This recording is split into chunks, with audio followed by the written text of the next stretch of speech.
Cover 3 Tailgate.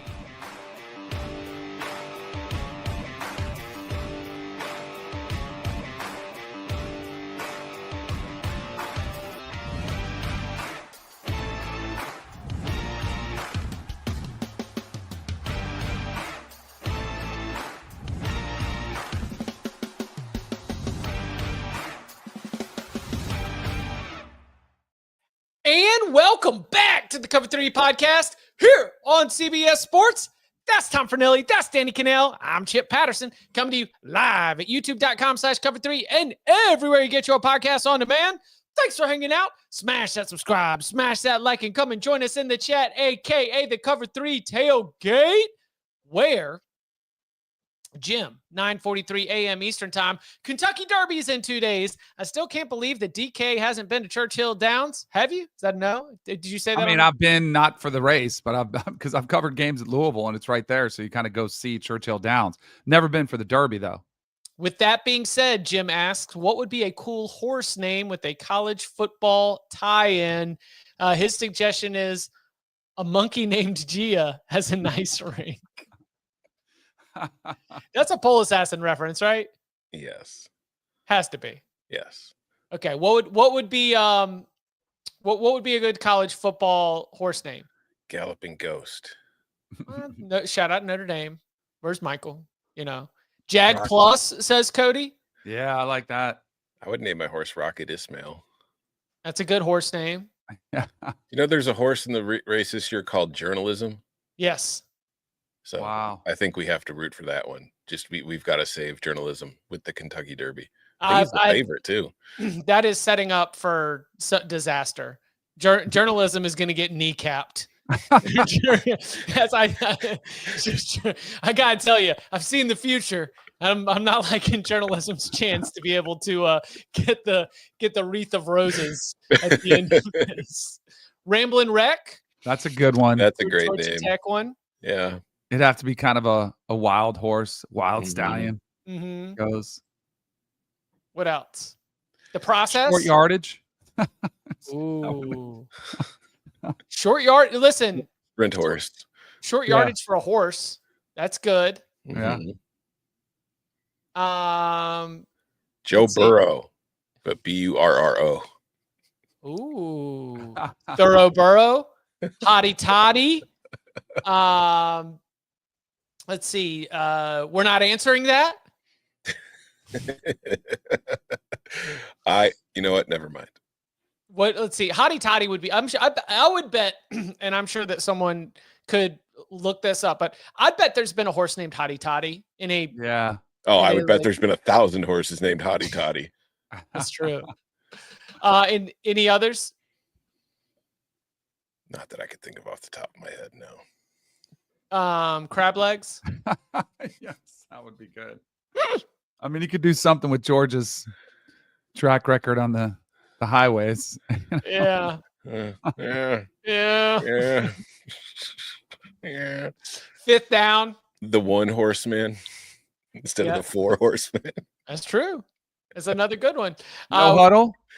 Ooh. Huddle's good. No huddle. I hope so. Let's get some more college football. Should we buy a horse as a show? I think Herb Street has a horse. Yeah, we can And I challenge think Herb Street. Felica and him might have been in on it together. Might have been a little group. Yeah, we should get a horse. Hellcat. That's a good one. Would you rather have a horse or a bowl game? Ooh. Can you make money with a bull? I mean, clearly you can, but I don't know if because ESPN owns them, I don't know if they're money makers. Where I feel like we could lose a lot of money with a horse, but think we might win money in the long run. Yeah, see, that's the thing is I'm actually trusting my expertise with running a bowl game. I think between my knowledge of college football and what limited event planning I had from early in my professional career, I think I could put on a decent bowl game. I feel good about that. Horse, way out over my skis. I got no clue. I got nothing there. I know I've been in the I've been like in a sports book near the like horse window, the horse TVs where everything's dedicated. And I'm always tempted to even just get in there and ask questions, and dabble. But I've I don't know I don't know enough about the ponies to feel confident with. It's a really fun way to lose money. Okay. So we got, what do you think, Danny? Bowl game or horse? I think, well, I mean, they both would be awesome. I would say because we're so into college football, I think it'd be more fun to have something outside of our realm. Mm-hmm. You know, like I think it'd be more fun, like kind of a hobby. I wouldn't want to like the stress and, I think it'd be more fun. That's outside of our realm. That's true. Let's just have the least amount of expectations as possible, and then be able to over deliver. And realistically, what bowl game would we get? It'd probably be kind of crappy. There's no such thing as a crappy bowl game. I knew you were going to say that, but that's another reason. Yeah, unfortunately, horse would be great. Unfortunately, Connor Stallion. That's a great name for a horse. Okay, now we need. Now we're in. All right, now we need to buy a horse, and we need to name this horse Connor Stallion. Joey Freshwater would be a good horse name. There we go. Wasn't there a horse named Joey Freshwater? I think I remember there being a horse named Joey Freshwater. I might be off here. Joey Freshwater horse. Yeah, it was foaled in January 18th, 2020. Mm-hmm. Yep. 5-year-old colt, raced from 22 to 24. How'd he do? Sired by Jimmy Creed. I'm not going to get too much more into the Jimmy Creed, famously the son of Apollo. That's right. That's true. A lot of people don't know that. This is a Thursday. This is our chance to be able to get interactive with you. We've got questions from the big old bag of mail that we're going to be getting to throughout the show. But of course, we always want to reward those of you who have jumped in and gotten it started. Brett, before the show got started, said, I know it would never happen, but how cool would it would have been to have conference all-star games similar to at the high school level. You've got an Alabama-Mississippi all-star game. I know you've got North Carolina-South Carolina all-star games. Is there a Georgia-Florida one as well, Danny? There used to be. I played in it. It was awesome. It was a ton of fun. The bragging rights, there was a massive brawl in ours. Like there was a lot of hate that was unfolding. I think I told you guys that story when Tommy Frazier was the other quarterback. And I was like, why don't you let him play? Our offensive line was still coming around. I was like, I'm good. Just let him go out there. He can run around. I'm just trying to get out here and get this stretched, get this tan. We're good. We're already committed, signed. We don't need this. The Georgia-Florida game crossed the Georgia-Florida line. There you go. That's right. So good. Boom. Got it. All right. So Brett asks, how cool would it be to have conference all-star games? It would have been fun. I don't think they would have been close or that close, especially these days. I think they'd be blowouts at this point. What, just SEC over everybody, or? If it was like he's got posted SEC versus ACC, I don't think that's a close game. I think it would be closer than the actual competitions if you stacked them up and went top to bottom. Like how many players less, 20 fewer players? I mean, ACC had 42 players, I think 43 players drafted. Right. How many did the SEC have? 60 some, right? Yeah, so if you're like where and when were they drafted? Like if you break it down by the first few rounds, like that's the one thing. I don't know who did we need to start doing that with the conference counters. It's like we need to have first round picks, day 2 picks, and then day 3 picks by conference, just to see. I think that tells a better picture. Well, all that matters is the total count. Right. No. Stop trying to add like a formula to this. All right. We just 42 draft picks. Let's go. Accomplish greatness. I just think that obviously we hate the SEC, but I think if you broke it down that way, it would be very, very one-sided if you just based it on early picks versus later picks. Yeah. Speaking of the NFL draft, that is one of the spots where we've got some questions that are coming from the big old bag of mail. So let's head on down to the mailroom.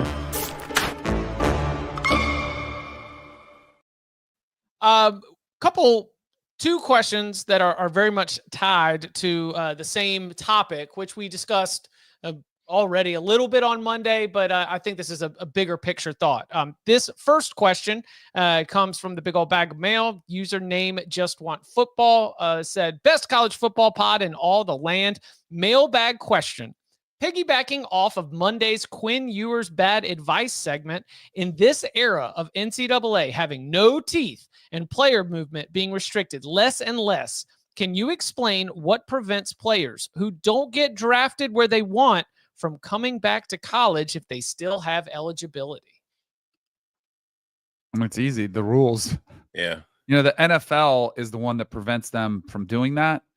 I've often suggested, and this goes back to NIL, because this conversation, I used to be a little bit more of pounding the table for it, because you saw a lot of players make bad decisions. Like Quinn Ewers should have gone back to college financially, but he still got $4 or $5 million in his pocket, right? He's going to be okay. A lot of times you used to see players that were kind of forced to make a decision to go to the NFL because they hadn't made any money and they had to support family members. So now that doesn't really come up as much anymore, but I always liked the way that baseball, their draft process worked, where you can get drafted, you can see where you get drafted, you can negotiate with the team, and if you can't come to terms, you can go back to college.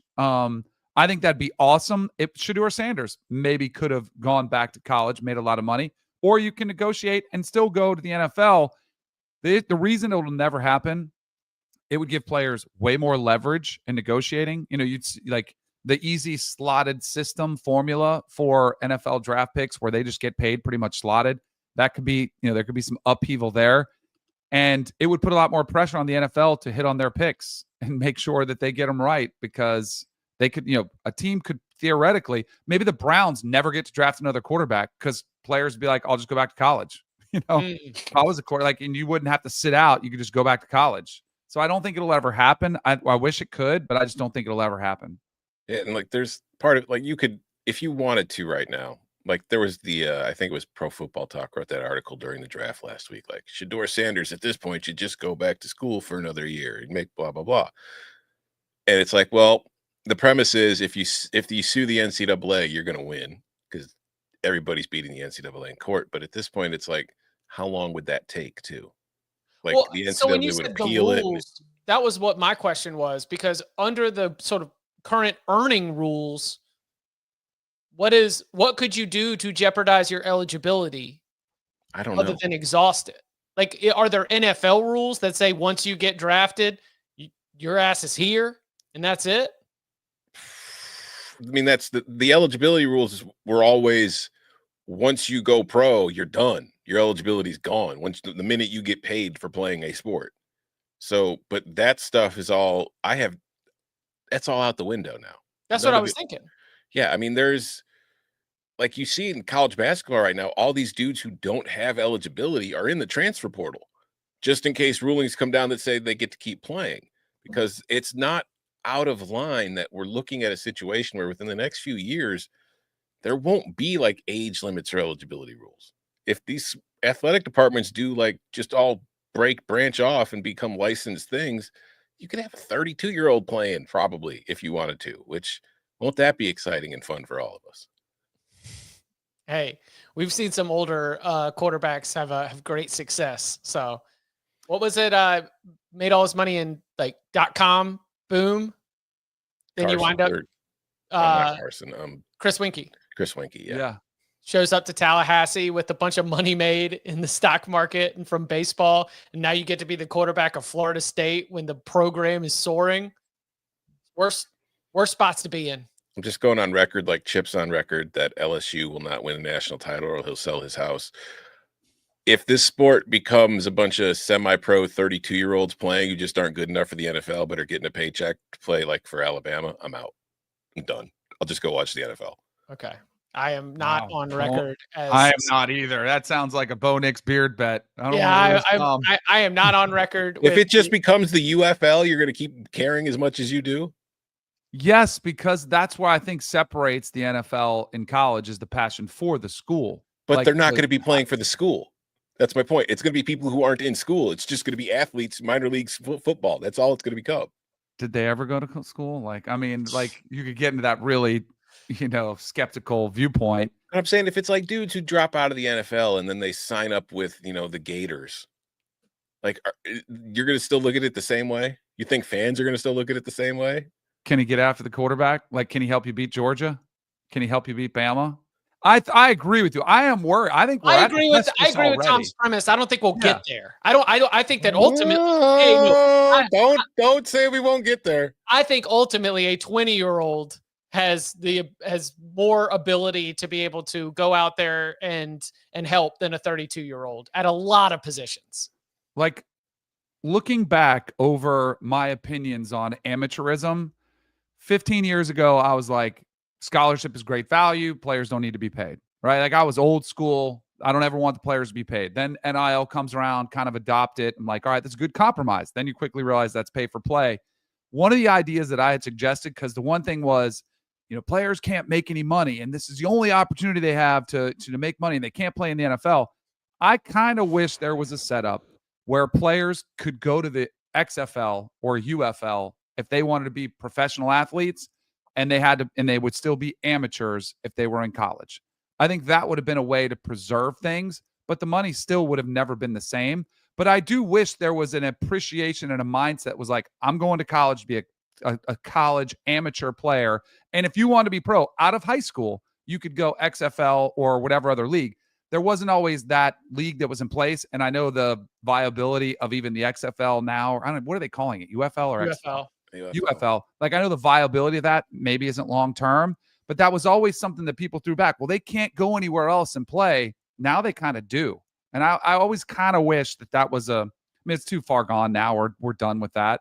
But I do wish there was a way to preserve. And maybe there's a place down the road where maybe it's group of 5. Maybe there will be a college football league that is truly amateur and there's professional. I mean, who knows what we get with a Super League breakoff? What does the remaining teams look like? But I worry about it because I do think a lot of people, not to the extent like Tom's going way down, but I've already, and I don't think they're truly leaving, but people are like, I'm done. I hate this. I don't like losing players. I don't like the movement. I'm done. I don't think they are. But there is a portion of fans that are kind of tired of what this is becoming. Mm-hmm. Fair. All right. One more question, again, on a similar line. This one comes from James in the Big Old Bag of Mail. He jumped in, left us a 5-star review, and said, Mailbag, Ewers fallout. Does the draft fall of Quinn Ewers say more about Quinn himself as a prospect, Steve Sarkisian's development or offense, or Arch Manning? At some point, don't we have to entertain that Arch being below Quinn Ewers could spell Manning being a bust too? Unless we think Texas was self-sabotaging its national championship chances for 2 years. No, it's Quinn Ewers.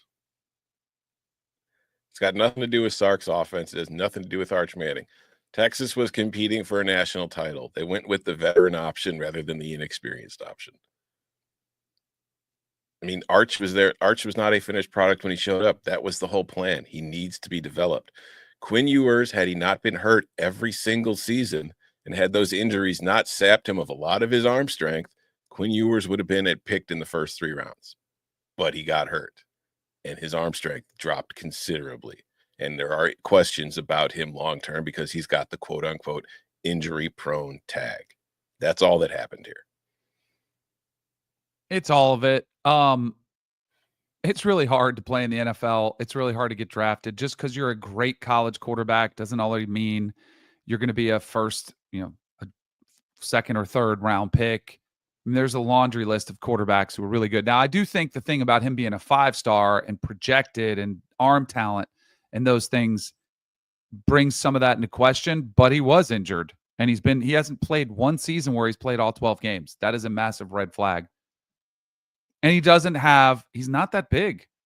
That's why like Tyler Shuck only played the 1 year at Louisville, but then he goes and he's 6'5". He runs a 4.68. He throws it out. He's got a cannon for an arm. It jumps off his arm. So they're like, all right, we'll take a risk with that. I just feel like the upside of what people see with Quinn Ewers, they just don't see it. Man, it's like if you look at him early this year, we'll go back to that Michigan game. His arm strength in that game wasn't the same as we saw when he first started playing at Texas, but it looked good. He looked healthy. And then he suffered that oblique injury and it just completely zapped it. So there is the chance that he gets back to where he was early in the year. It's just if you're an NFL team, the injury did happen. And he's had an injury every year. And they haven't just been like freak injuries. They're muscle injuries. There's been the collarbone shoulder injury, which has probably been the biggest one. So it's hard to want to invest a lot of money in a guy who hasn't shown the ability to stay on the field. Yeah, Corey with a good comment in the tailgate, echoing a lot of one thing Tom has said about the draft process in general, potential over production. And we've used the term tapped out a lot.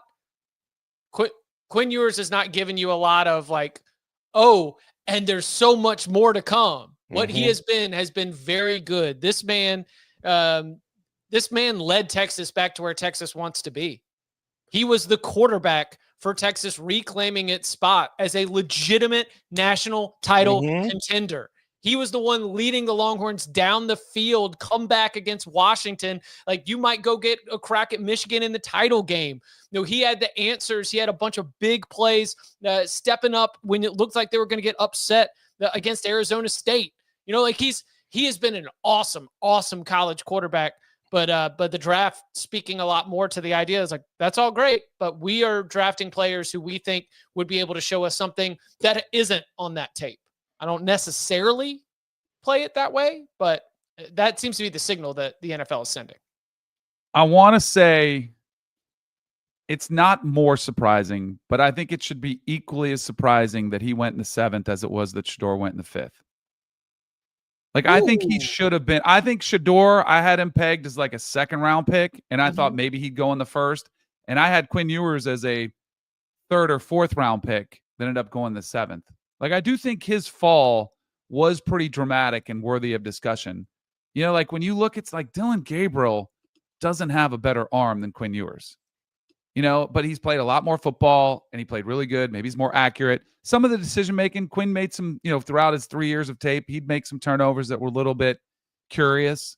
But I thought that story got overlooked because of the Shedeur stuff. And I think he got bad advice. I think he was told, because the draft, you can submit to the draft, to the NFL, where do you think I'm going to get drafted? And they'll give you an evaluation. There is no way he would have come out. I don't think, if he knew he was going to be 7th round, I think they told him 3rd or 4th round.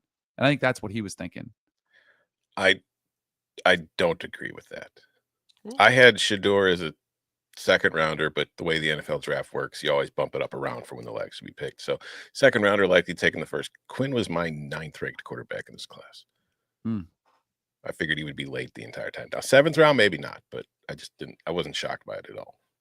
I was trying to open True Media to pull up the heat map. Does the Dillon Gabriel heat map still show everything just being to one side of the field? Or was that did that end up evening out over the course of the season? Okay. But early on, that was the case, right? That was very much the case throughout his career before he got to Oregon. But this year, it was a little more even. But still, it does very heavily lean to his left. But there was more to the right. Yeah.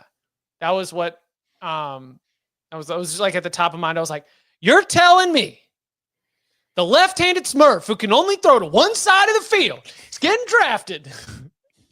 I had Dillon ahead of Quinn on my. You had Dillon ahead of Quinn Ewers? Okay. Yeah, just because he's healthy. I mean, he had the one massive injury, but he'd been healthy since. And that injury did hurt his overall arm strength, but it's not like he ever had a rocket to begin with. Just accuracy and experience. Which is, if again, like we mentioned here, if you're going to go the Mike McDaniel route and you just need to go get a point guard, Dillon Gabriel can certainly do that at a high level. It's funny because Quinn ended up going to Miami, and I looked at Dillon Gabriel as like a guy that would probably be very well for Miami just because he's also left-handed, so you don't really have to flip your offense in any kind of way. So, yeah. Very interesting. All right.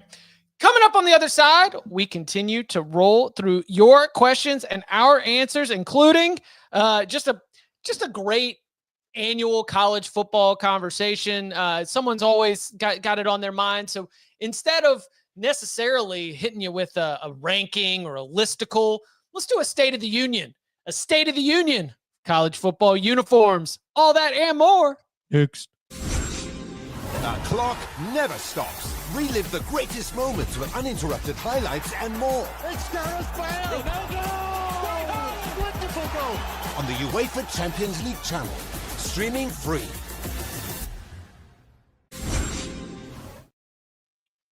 Back here on the Cover 3 podcast. This next question comes from username Somerville3. Longtime listener, first-time reviewer. The Cover 3 podcast is the best sports podcast on the planet, hands down. Makes you feel like you're hanging around the bar watching football with your buddies. Now on to the question. Over the past several seasons, there has been a steady decline of uniform designs, and universities have gone back to more of a basic uniform design with universities such as North Carolina, TCU, Baylor, Maryland, Utah, and Illinois. Why do you think this is? Also, if you could bring back any uniform design, what would it be? Mine would be the 2016 Arizona State uniforms, especially anything with a chrome helmet. Love to see what y'all's answers would be. Go Yellow Jackets. That Somerville 3 has a wide range of college football tastes. If we're referencing a 2016 Arizona State uniform, if we're talking about Go Yellow Jackets, and also if we've got coming to mind the uniforms of North Carolina, TCU, Baylor, Maryland, Utah, and Illinois. I mean, outside of Utah and Illinois, those are just a bunch of December 27th bowl games, if you ask me, when I think about those other ones. So what do you see universities going back to more of a traditional look? Or do you think that it is, maybe that's a little bit misjudged? I think it's misjudged. I'll tell you where no one's clamoring for is the 1924 Fighting Illini uniform because that's the first one I thought of. Like, that was unique. They brought them back. I feel like I don't think it's slowed down at all. Every year I feel like Tennessee puts out the Halloween black, like they had the awesome, uniform release videos. Florida State has done their turquoise, which I hate. I don't know. I know it's a tribute to the Seminole tribe, but I don't like the color. I'm more of a traditionalist in that sense. I don't feel like we've slowed down at all because there's money to be made. And I think the more surprising thing is the teams that have resisted, but maybe there are more teams going back to less rotations. The Maryland state flag uniforms were put away. That was when we had really started, like Oregon got us moving in one direction. And when Maryland had the full state flag uniforms, that was when we really started to tilt. And I will agree that we had rocked back in the other direction. He mentioned North Carolina when Larry Fedora was in there. He had like a little bit of the comic, almost like a comic book Tar Heel look and black uniforms. And then under Mac Brown, we'll see what Jordan wants for this fall. But like under Mac Brown, it was at least the more of a traditional look. In fact, even some 1997 throwbacks being a part of it. Baylor has it's not a traditional look, but they are not coming out with 18 different combinations every single week. I think I agree with the question, at least in terms of recognizing that we're not trying to create a viral post every single Saturday with our new uniforms. It feels like the uniform announcement, Tom, you remember this, like in the early blogging days, a team would announce an alternate uniform and then we'd write a blog post about it. Mm-hmm. And every single website would write a blog post. Like, let's check out these new alternate uniforms. And to peel the curtain journalism was still journalism. Yeah. To peel the curtain back on the content game, traffic went down. Like, Danny, people stopped clicking on uniform posts. And so we made a decision as an outfit. They're like, okay, because we are ultimately trying to serve the audience. Audience doesn't care about uniform posts. We're not going to do uniform posts anymore. So maybe that's somewhat fueling the give and take here between how exotic and how much we hype up these uniforms, because now it does seem a little bit more like a fan specific. You show up to the game, you see them run out of the tunnel. It's like, oh man, we've got green pants, yellow socks. Oh, I hate the green pants, yellow socks look, but it's not as much of a national talking point. I think part of it too was since Oregon was doing so many uniforms and getting so much attention, all the other schools were trying to jump on that bandwagon to get a bunch of different uniforms because they really thought it was helping Oregon with like recruiting and brand recognition and all that kind of stuff. And I do think that's just slowed down a bit. But I also wonder, because who makes most of these uniforms? It's Nike, Adidas, or Under Armour. With tariffs, I wonder if schools and Nike and these companies that make these uniforms are going to want to slow down production on new uniforms. You might just see a bunch of people wearing their basic ass home and aways for a couple of years, folks. They don't even rotate home and away. They're just going to wear one uni all year round. Exactly. You are designated as wearing white this year. These are designated as wearing their home colors. That's it. That's all we got. Oregon, pick one and stick with it. I totally agree on the recruiting aspect. I think that was one thing. Everybody was like, oh, there's an edge. You have to have so many uniforms. Now you I can remember. pay 'em. Now, I don't know if this has gone away, but I do remember when I was traveling, calling a full slate of college football games, the first thing you'd see in the football facility was the mannequin. And there were like 6 of them. And they were like, here's all our 6 combos. And they love talking about how the senior, leadership council got to pick which uniforms they were going to wear. I'm sure those are still on display somewhat, but I just don't think it carries much weight anymore. Yeah, and I think, like I said, it's part of it now is that you can pay the kids. Like when you weren't able to pay them, it was like uniforms were exciting. I was like, yeah, I don't care. How much am I getting? Yeah. So what are some of the best uniforms right now? You know who's going to move forward with totally new uniform combos, and it's going to be styled, and we'll see. I mean, it's going to be Bill's version. North Carolina. But we all know what Bill's version is. Yeah, Taylor's version or Jordan's version. Yeah, it's going to be Jordan's version. She's going to come out with an all new. What if they totally redid the North Carolina uniforms? That would be unbelievable. And then it would be now that I've seen come out in navy blue because Bill wants to pay heritage and respect to the Navy. We're getting rid of this sissy blue. Yes. Navy cut off sleeves underneath, like just old school cutoffs where they're all sliced, all the jerseys. Gonna get rid of Argyle and go with a plaid. Just really, really twist the knife. Don't get rid of Alexander Julian's Argyle. Garrett in the tailgate. A&M had glow in the dark uniforms once. If we ever do that again, I may bail on the sport. Well, I think it's sticking in the SEC. I thought about Florida's uniforms that were like Gators. Black with gator scales on them. Those were awful. Those were terrible. Any other highlights or lowlights from the modern uniform game? I like traditional basic ass uniforms. I don't need anything fancy. Like I love Penn State's uniforms. I love Alabama's uniforms and their helmets with just the numbers on it. I love Notre Dame. I love Ohio State. Boring. I love Michigan.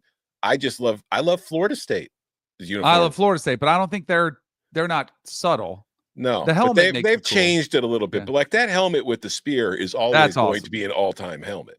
Yeah. So like USC, LSU, UCLA. Yeah. I hate when they try to get too fancy. Although Maryland going from like the flag uniforms to what they've had the last few years with just like the script Terps on the helmet, those are fantastic. What about what about Iowa State?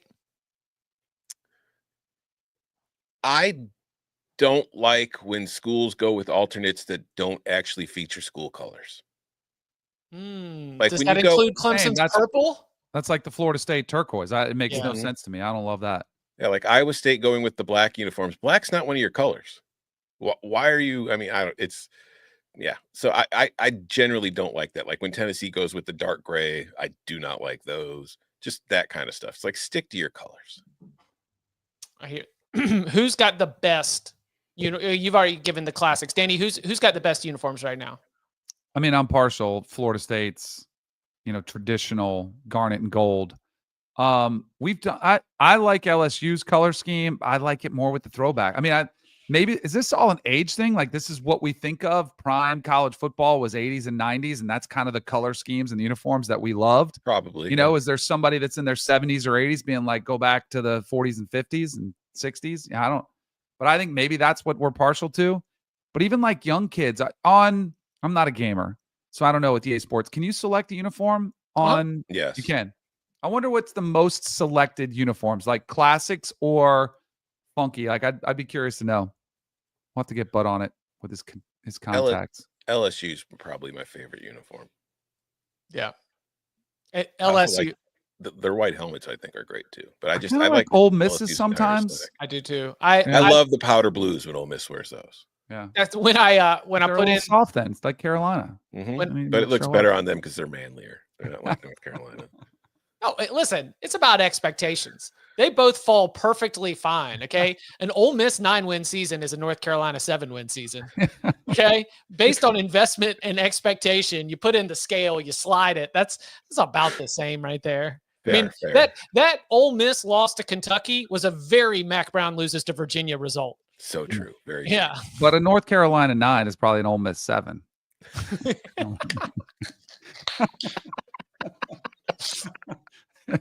If all things are even. I'd agree. Yeah. That's like the cold-blooded Athens 8, Tallahassee 6. Yeah. That was. I had to pull it out on our girl Kens. Yeah. All right. Let's see what else. This keeps it in the this keeps it this one, TCU. Do you like the red trim, or TCU still stays a little exotic? You like TCU's uniforms? Yeah, I like them. I like the purple helmets better. They had the shiny kind of chromish purple helmets, I think. Mhm. Those were kind of cool. And I'm not typically a chrome helmet guy, but I thought when TCU had them, they were pretty sweet. But yeah, I like TCU's basic purple. I don't know how these players do it. I mean, I know how they do. They just do it. And maybe the helmets are better now.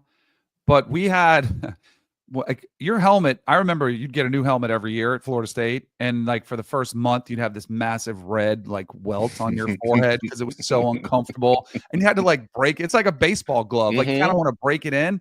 They have all these different helmets where all of a sudden they're wearing white helmets or gold helmets or whatever color. And they're wearing 2 and 3 helmets a year. I would have hated that as a player. Like you want your helmet to feel good. Granted, they probably are better technology now and a little bit smoother to get broken in, but I hated that. We had our truck, our equipment truck. I want to say, I think it was after we lost to Virginia. And I'm sure if the internet was around today, people would have had a field day with it. When it was driving back after we lost to Virginia, it caught on fire. Yes. Everything burned.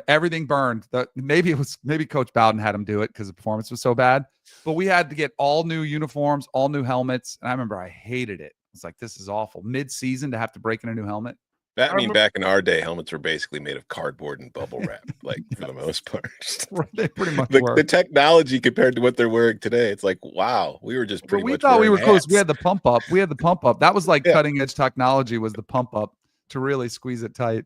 The internet would have definitely had a field day with it, because while I can't reference the specific events, there have been multiple times that a losing team's equipment truck has broken down on the side of the road, and everyone snaps photos, and we're like, what a perfect image of their performance. My theory is that Bobby Bowden might be an arsonist, because I think that him lighting the equipment truck on fire or having it done is like when Mike Krzyzewski took all the Duke practice uniforms and made Duke practice without, like you don't deserve to wear Duke on your chest with the way you played.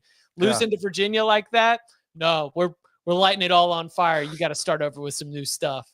Coach Bowden was pretty superstitious too. There was a color combo. I think it might have been all whites or like white with a garnet top. It was like a different combo. Mm-hmm. And we never wore it because I think they were 0-3. They started off 0-3 wearing them, and they were like, nope. Coach Bowden was like, sorry, Nike, we're not wearing them anymore. Coming up on the other side, more of your questions and our answers, including quarterback that maybe deserved a little bit more attention in our 2026 outlook, and more next. Get ready. Wait a second. I thought we were going tubing. All 3 Sonic the Hedgehog movies and Knuckles are now streaming on Paramount Plus. And everyone loves it. Every adventure. Just try to keep up. Every face-off. This ends now. And every moment that will have you saying, where have you been? My entire life! It's showtime! All 3 Sonic the Hedgehog movies and the entire Sonic universe are now streaming on Paramount Plus. Back here on the Cover 3 podcast. This next question is from the big old bag of mail, where username 5Slice Rick jumped into the mailbag and said, second time, long time. Can you explain to me why does it seem like basketball is struggling with player retention in the portal era, while football, especially at the top, keeps most of their core players? Is it just as simple as more money in football? There is some serious money going around in basketball right now. Yep. Yeah. Some serious money going around. So I would not say it's because they have less money. Maybe it is because they have more money. I don't know. It's more money per player, like our per player spending. Yeah. I mean, like, yeah, because you think about it, like if each quality of player too. If each school's getting 20 million and some schools are putting 5, let's just throwing numbers out. Some schools are doing like 15 for football and 5 for basketball. Well, that's 15 divided by however many scholarship players versus 5 by 15 scholarship players. So I think that you can lure if you really want a player, even with a smaller amount overall, you can lure a big name player away from other schools with a large offer. But I also think part of it is in football, like you think of your linemen and your quarterbacks. If a guy's going to transfer, he's got to have to learn an entire new offense, an entire new system. Offensive linemen, typically don't move because of the kind of just continuity and all that kind of stuff and development. Whereas in basketball, you just kind of show up, and this is oversimplifying it, but you can go anywhere and they'll just roll the ball out and you go play basketball. Yeah. Like there's not a whole lot of new stuff you have to learn. So it's easier to fit in, and it's easier just to say, if you're a coach at a program and say, we need somebody who does this, find somebody who does it and throw a couple million at them and you can lure them away. I have a take. I think culturally there's more of a transient mindset in basketball that creeps in from a very young age. And I'm worried that it's creeping into football. But I do think it's all LeBron's fault because he's the one chasing titles and started the super team and he was going around. I kind of kid, but I do think that culturally, like it's been more accepted to just go from team to team. Also, I do wonder if like the AAU culture. Right. That's kind of the culture I'm talking about. Yeah. So, and I mean, you brought it up, but I mean, I don't remember Michael Jordan ever losing a first round series in the playoffs as the higher seed. So if LeBron's your GOAT, congratulations on your 4-1 exit in the first round to the Minnesota Timberwolves. Great franchise. I think that probably plays a role in it. I do think that could be coming towards football. The further we get into this transfer portal era and how this works, I wouldn't be surprised because I do feel like while it hasn't been legal, basketball's been doing this for a while. Like transfers, even before the NIL and the portal, you saw a lot more transfers, I felt like, in basketball than you did in football. Totally. The numbers are back that up too. Mm-hmm. Speaking of basketball, I have a question for the mailbag. What do you guys think of Clemson's new tight end? Yes. Let's go. Ian Schieffelin, the chef. Yeah. So Really? Ian Schieffelin was somebody that I watched because he played with my nephew. So I'm kind of familiar with him. And he's had a really good career, playing 4 years for Clemson. Great player, really solid player. I think he averaged 12 points his senior year, but he's been a contributor for them the whole time. And a year ago, Dabo's kind of goofing around at a press conference and they're asking him about him. And he says, I've told that guy he's a football player. He can come out and play anytime he wants. And lo and behold, here we are a year later. And he made the announcement yesterday. He's going to play football for Dabo Swinney. I love it. I was a multi-sport athlete. I wish we saw more of them. I hate the trend and specialization from youth sports. I like seeing athletes be athletes. I hope it works. I have no idea if it does, but and especially from a situational perspective, like if you can just line them up on the outside and you can toss the ball up as jump balls, almost like throwing a ball into a big where you kind of lob it in there, just throw it up to his high hand. I think it's gonna be fun. And I think Dabo's the type of coach that will embrace it. We'll have plays for him just like that. So here's how this was happening. Okay, so here's how it works. So Clemson lost just one scholarship player in the spring portal. They moved then Marcus Dixon from tight end to defensive end, which meant you had one scholarship available, and it means you have a spot at tight end, a need at tight end, and so the chef is going to come cooking as part of this offense. I'm very excited about it. Great call on that, Danny. It is kind of a hack too, because he was in Ben's class. So he doesn't have, and my nephew, and he doesn't have any more eligibility left in basketball. So he's played 4 years, but you can play another sport in your 5th year and you're eligible in that sport. He couldn't come back. He couldn't go anywhere else for basketball. I think that was misreported. It's actually confirmed that he didn't have any more eligibility in basketball. So it's kind of a hack. I have a niece who did tennis for 4 years at Liberty, and then she ran track and field her last year. Like you can play 5 years. You could just only play one sport for 4. I was not aware of this. Do you guys know the name Caleb Lohner? Lohner? LOH? Yeah. Yeah, I think so. Why? He was a basketball player that played at BYU, Baylor, and one other place. This past season, he played for the Utah Utes. It's his only year. He was drafted in the 7th round by the Broncos. So I'm like, I just did all this research this morning. So I go look at it. He only had 4 catches for Utah, all 4 touchdowns. I went and watched the video, all 4 split out wide, away from a jam, away from pass protection, go routes in the end zone. Just 4 touchdowns. Yeah. So like I do think this could work. So I'm kind of excited to see it. And Dabo, when he did this, he's like, he could be a left tackle if he wanted. I do not agree with that. I think that's a whole different mindset. And he's a little too light. He'd have to put on about 75 pounds. But I do think this is, and we've seen it historically. We've seen a lot of guys. I mean, Antonio Gates is the best example of a basketball player who was an unbelievable Hall of Fame tight end. So I'm actually kind of curious to see how this pans out. And if he actually, makes it through an off season and a training camp, because it's not for everybody. But I do think that Clemson team, like that Clemson team was tough. Yeah, that was an old, tough No team that was a good rebounding team. Brad Brownell, he doesn't trot out a soft crew. So the cultural move to football would require him to literally take a lot more physical punishment. But at least in terms of the mentality, I would hope he'd be ready to go do some box out drills and some jump balls into the end zone. Yeah. Sean Payton drafted him. Sean Payton's got good history of drafting athletes out of Utah. We got the next Taysom Hill coming. Caleb, here we go.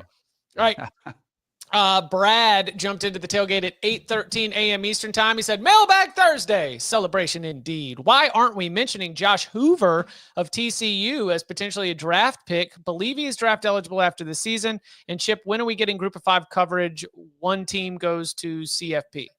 We got a lot of Group of 5 coverage coming your way. Always. Come on.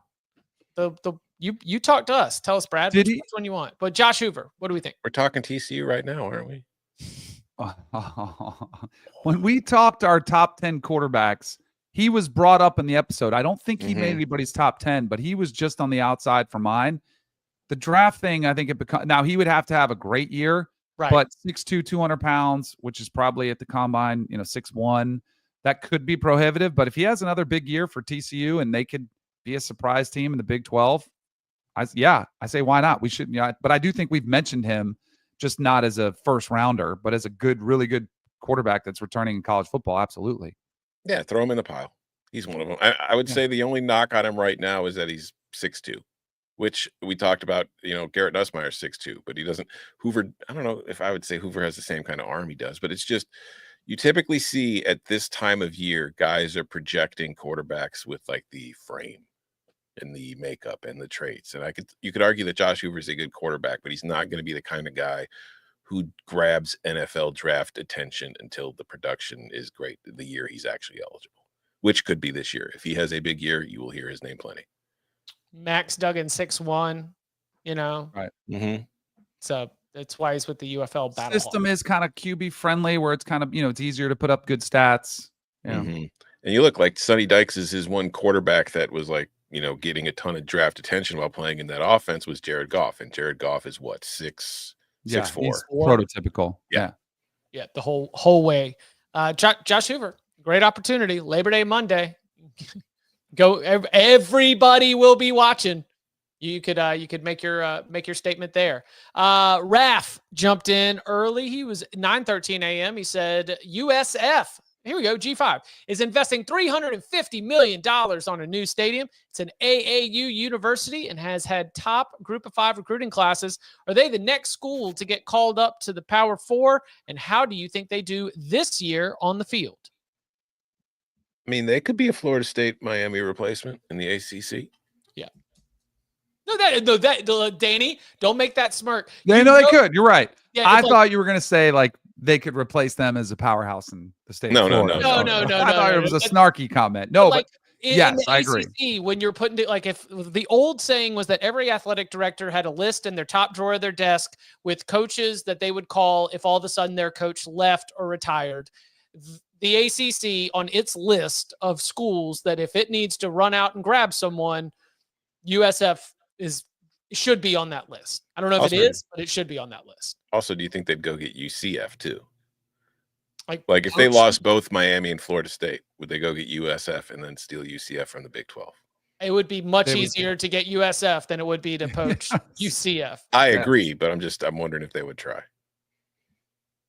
That's a little bit harder. I like Michael Kelly, their athletic director. He's a good guy. I've known him for a long time. I mean, remember when was it Levitt was the coach there? They were ranked 2 in the country. That was a quick minute, but they've got, you could argue they were a better football program before UCF was. Now UCF came along and is clearly at a better spot now than they are, but it kind of falls along the same line of thinking. Like, you're in a talent-rich state, portion of the country. I just don't know financially, where they have. But if they think they didn't lose Byron Brown, like, that's a good thing. Like, because I think some schools probably sniffed around him. So I think yeah. Jim Levitt mentioned, shout out our friend Brett McMurphy. Always tied together for all time. They have been better. They've playing in that conference, you kind of, ride waves here and there. I think that last season there was expectations that they would perform at a higher level within the conference than they did. But, there's some explanations, maybe excuses, but injuries certainly among those.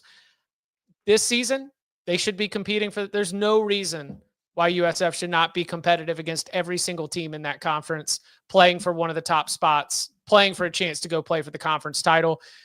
In terms of investing in a new stadium and trying to create something unique, I will support that wholeheartedly over just playing in the Bucks Stadium.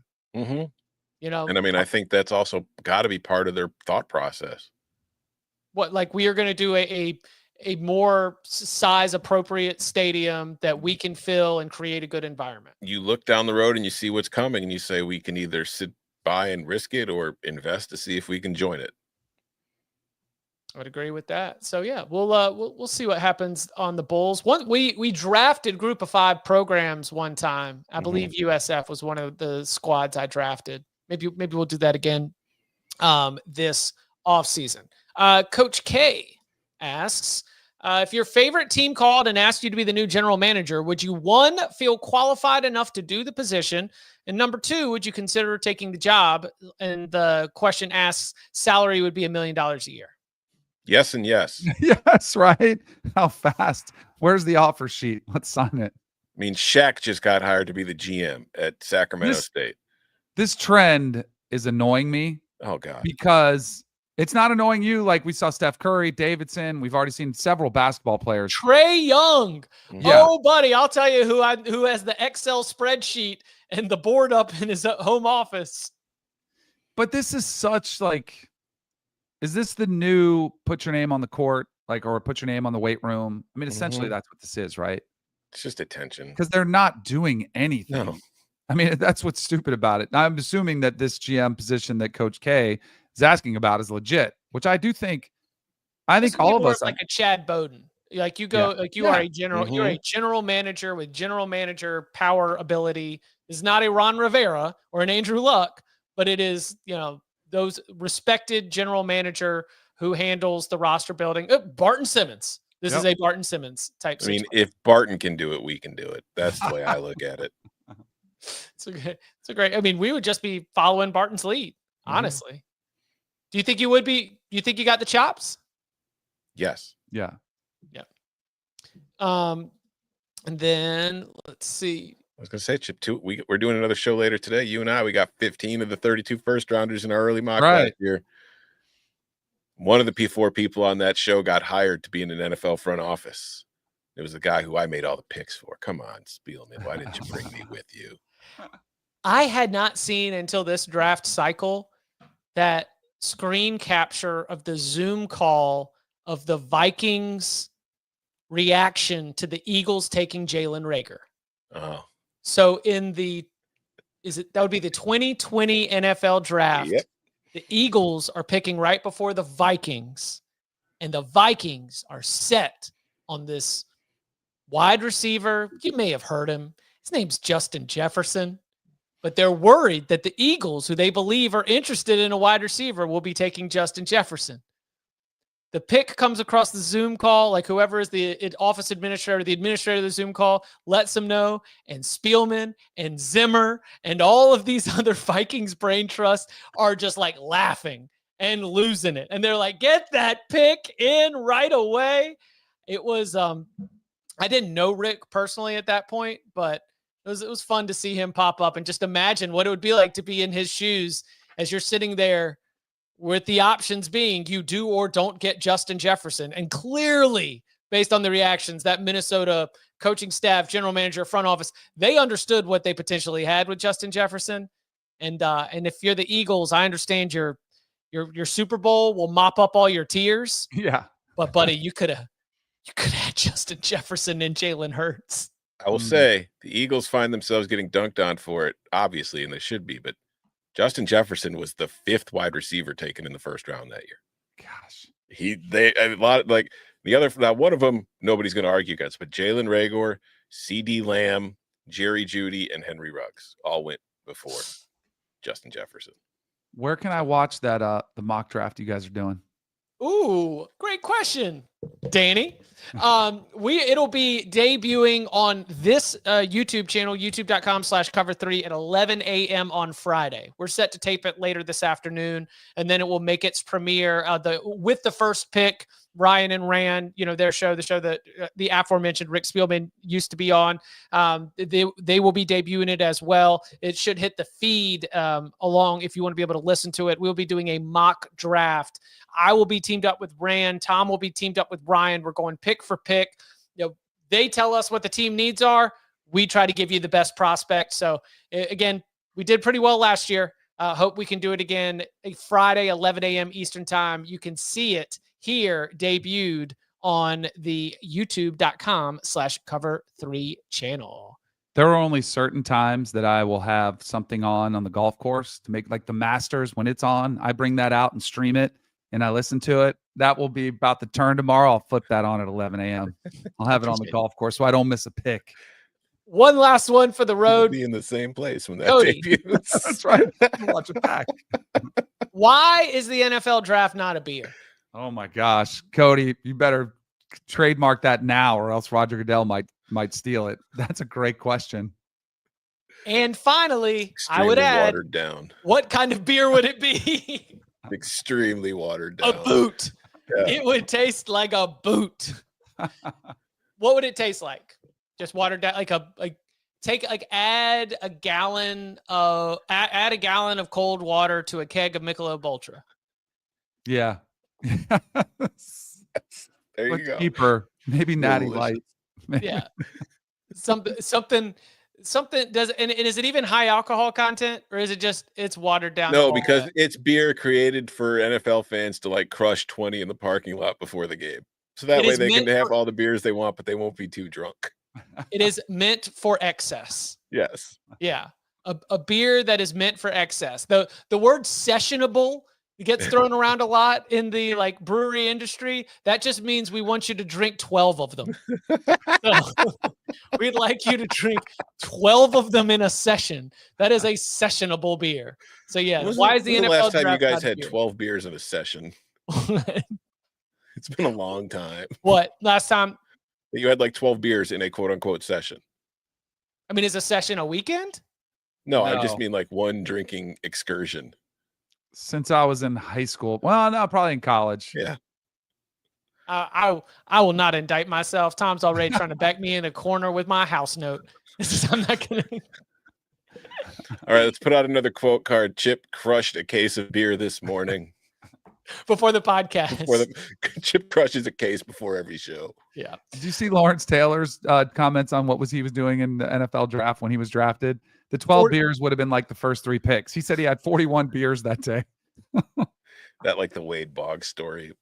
How many beers did he have on that one flight? Yeah. He said I had 41 beers. Were you surrounded by friends and family? No, I was with my drinking buddies.